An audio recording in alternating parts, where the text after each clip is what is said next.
Hello बच्चों, let's read the question. Two homogeneous spheres A and B of masses m and twice m have radii 2a and a respectively are placed in touch. The distance of center of mass from first sphere is. बच्चों, इस question को हम refer कर सकते हैं 11th NCERT part 1 page number 148 से. Given है question में दो होमोजीनियस स्फीयर्स मीन्स इनकी डेंसिटी सेम है. इनके नेम्स मेंशन्ड है हमें A एंड B. अब ये जो स्फीयर्स हैं इनके मासेस हैं m and twice m. m sphere की रेडियस है ट्वाइस a और ट्वाइस m मास के स्फीयर की रेडियस है a. इट मीन्स जो स्फीयर a है that is bigger and sphere b second जो स्फीयर होगा दैट विल बी स्मॉलर. तो इनकी रेडियाई ड्रॉ कर लेते हैं. This is twice a and this radius is a. अब बच्चों मान लेते हैं कि the centre of sphere a is o and that of b is o dash. हमें फाइंड करना है distance of centre of mass from the first sphere. तो जहाँ से हमें सेंटर ऑफ मास का डिस्टेंस निकालना है उस पॉइंट को हम मान लेते हैं O पॉइंट को. Let this point be origin.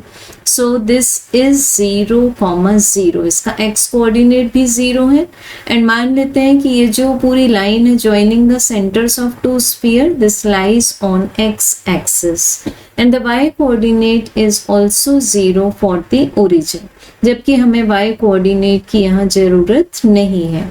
अब हम ले सकते हैं data m1 equals to m, then a1 equals to twice a, m2 equals to twice m and a2 equals to a. बच्चों अब हम a2 कैसे निकालेंगे फाइनली. ये जो हम पोजीशन कोऑर्डिनेट्स निकालेंगे इनसे कि the position coordinate of centre of mass is equal to m1 r1 plus m2 r2 divided by m1 plus m2. m1 की वैल्यू है m.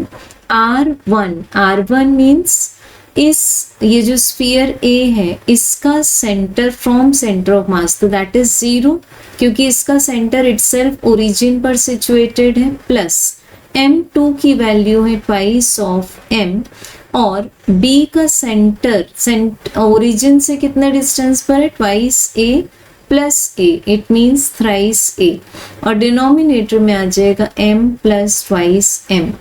बच्चों हमें मिलेगा 2 multiplied by 3 multiplied by m multiplied by a divided by thrice m.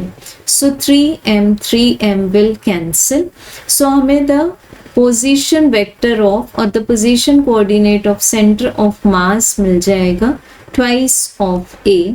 It means origin से ये twice a distance पर मतलब यहाँ पर सिचुएटेड है. Correct answer will be option 2. Thank you.